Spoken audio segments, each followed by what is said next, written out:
Hey, I'm ChristopherJMUA and welcome back to my channel. Unless you've never been here, of course, then welcome. I am so glad you've stopped by. Today we're going to be reviewing the Lunar Beauty Life's a Drag Facelift Palette. So this is Life's a Drag Part 2. And if you'd like to see what this palette looks like, how it performs, what it swatches like, and if you'd like to know my initial first impressions, then stay exactly where you are, keep doing exactly what you're doing, and keep on watching.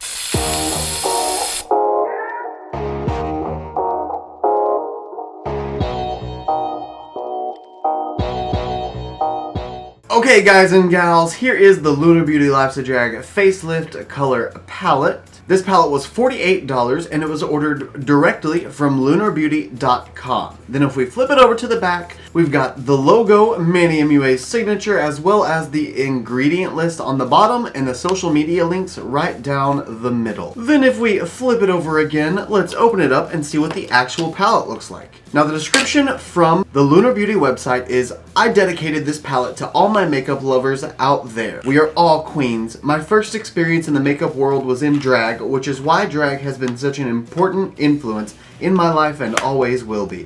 I've worked so hard to come up with a beautiful mix of neutral and bright colors that are butter soft and blend effortlessly. Life's a Drag Facelift includes the 14 original rich and iconic shades from Life's a Drag color palette, plus 7 new shades for a stunning extended selection of neutral and bright colors. Y'all, we stan. This packaging, I do stan. Having Manny's face on both sides with those little sticky things giving him an actual facelift, it's actually really pretty. I kind of like it. Then on the back it shows Life's a Drag Facelift again, shows color palette, social media links, and ingredients on the bottom left. Then let's flip it over the last time and open the palette. Do we have a protective sheet? Ugh, I can't get it open. Okay, yes, we did have a protective sheet, and here she is. A literal rainbow and a neutral rainbow. Let's call it.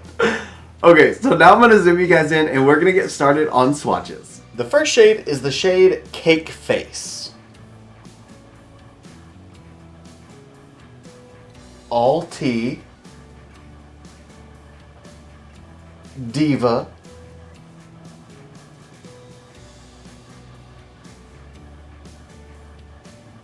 then the first shade in the second row of the neutral section is Sickening,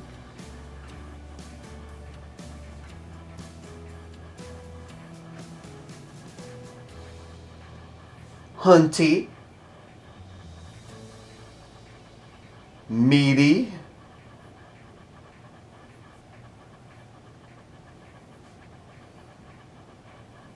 then the first shade in the last row of the neutral section is Shady,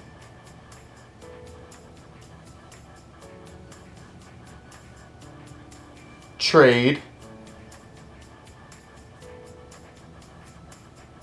and Mug. Then the 3 shimmer shades right down the center are Full Fantasy, Beat, and Legendary. Then the first shade on the colorful side is Campy, Correct, Kai Kai,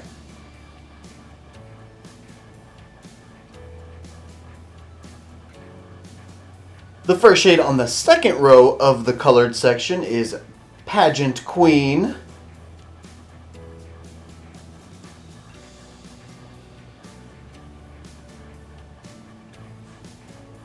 Snatched,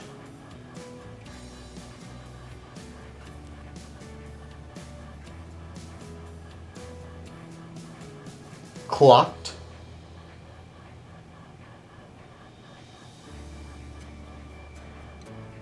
Kiki,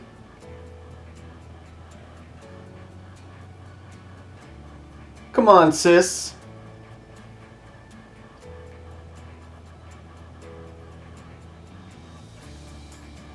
And the last shade is the shade Fishy. And there we have every single shade from the Lunar Beauty Life's a Drag Facelift Eyeshadow Palette. As always, I will insert photos of the swatches, one with flash here,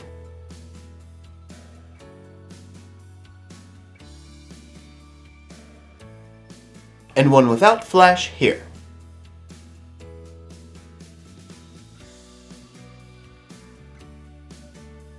And here is our video close-up of every single swatch.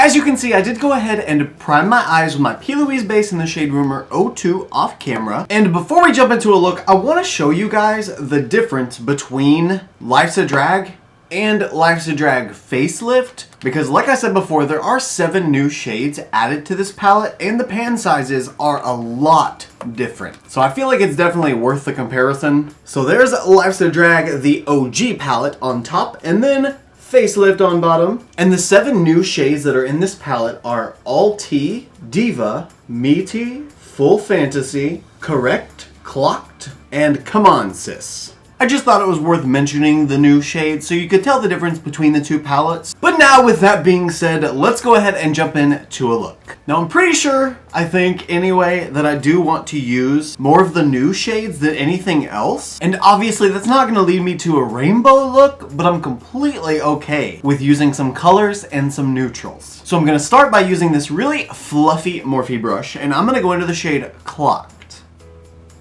That actually seems like it's got a lot less payoff than what I remember from the Life's a Drag palette. Then again, I didn't really push too hard into the pan, so okay, never mind. I guess I just needed to break past the initial surface of the pan first. Yeah, I'm getting a lot more payoff now. This is such a beautiful shade. It's like it's blue, but it's not really. You know what I mean?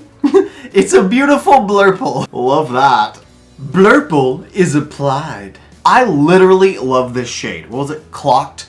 Because you can't clock if this is blue or purple. It just blows my mind. I love the shade so much. Anyway, now I'm going to use this other Morphe brush, but it's more of a pointed blender brush, and I'm going to go into the shade Diva. I'm going to put it in the inner crease and then start blending it up and out into Clocked.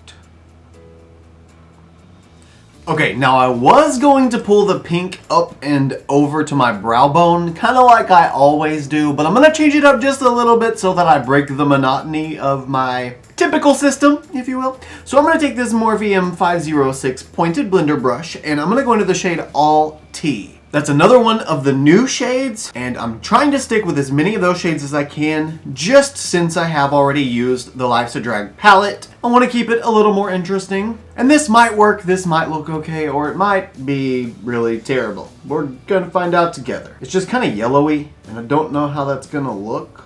I'm just gonna pack on some of the pigment first, then I'll work on blending it out a little more. That's a really unique yellow, or brown, whatever you want to call it. Now I'm just going to take a clean, fluffy brush. This is the Jeffree Star X Morphe JS9 fluffy blending brush. With the clean brush, I'm just going to go over these edges and try to blend them out. Make them a little smoother, if you will. And now, using the Morphe X Jeffree Star JS6 brush, I think. Yes, it's like the equivalent of the Morphe M433 or the 456. And I'm gonna go into the shade Shady, because I need to add some shade. And this is not one of the new shades, but I need a little bit of black. I don't want to use a dark brown and take away from the real intense bluey purple. I'd rather just use a black and deepen what's there. And I'm also going to pull this all the way to the inner corner just a little bit. That is such a good black. I'm really glad I chose to use just a tiny little bit though, because that went really far really fast. Alas, the black is now built accordingly, I believe. So now I'm going to go ahead and cut my crease again using the P. Louise base in the shade Rumor 02. Okay, you guys know that I can't live my best life without some sparkle and shine. So it's time to add some sparkle and shine. So I'm going to go into the shade Full Fantasy. Oh wait, that's a topper shade. I'm gonna try it just on the tacky base by itself and see if it will stack up. If not, I might have to put some of the white down first. Ooh, it worked in chunks. There's little speckly spots of beautiful shimmery glitter, but it's not opaque or solid by any stretch of the imagination. Manny actually did say in his launch video that this was a topper shade, I'm pretty sure. Ooh, but with a finger application, that works really well. Okay, it does work with a finger application. I don't know how I'm gonna get in my inner corner. Oh, that's so pretty. Wow, that is gorgeous. You know what? I'm gonna try a sponge tip applicator instead and see if I can get it to at least get a precise buildup in the inner corner. Because the brush really isn't doing it for me. Okay, but sponge tip applicator does. Look at it go. I need this in a single shadow, in a magnetic pan, so that I can put it in my magnetic palette and carry it with me everywhere I go. Because that is just gorgeous. Oh, and that's so perfect. Because that color will match literally anything. And I bet that this shade will change colors based on what it goes on top of. Oh, I don't know if you can tell. It's so gorgeous. That can literally go with everything. So I went ahead and pulled some of the purple and black into the shimmer shade from the outer corner of the lid. Since I didn't have another shimmer to add to the outer corner and pull it in, I made it work. So now I'm gonna use this Morphe M210 brush. It's like a really short, frumpy, flat brush, and I'm gonna go into the shade Beat, and that's gonna be the brow bone highlight. I feel like it's got just enough of sort of a champagne-y kind of finish, but with a reflect that should match the yellow a little bit. Maybe. I don't know. It might not work at all. That's perfect. It just adds a little bit of that reflect, giving it that gorgeous highlight. I just love putting shimmers on top of mattes.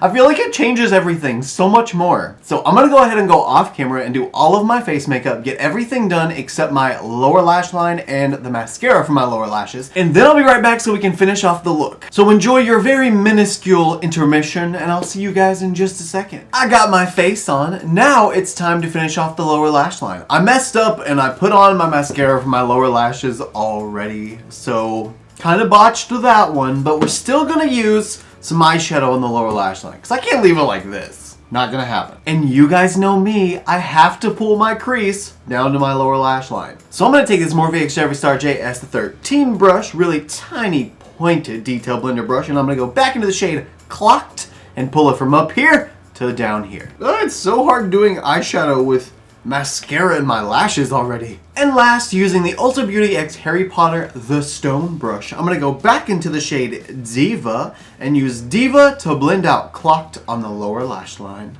Wow, that blends out perfectly. Okie dokie, artichokies. I think with the pink now blended out on the lower lash line, that concludes the entirety of this look. So, what do you guys think?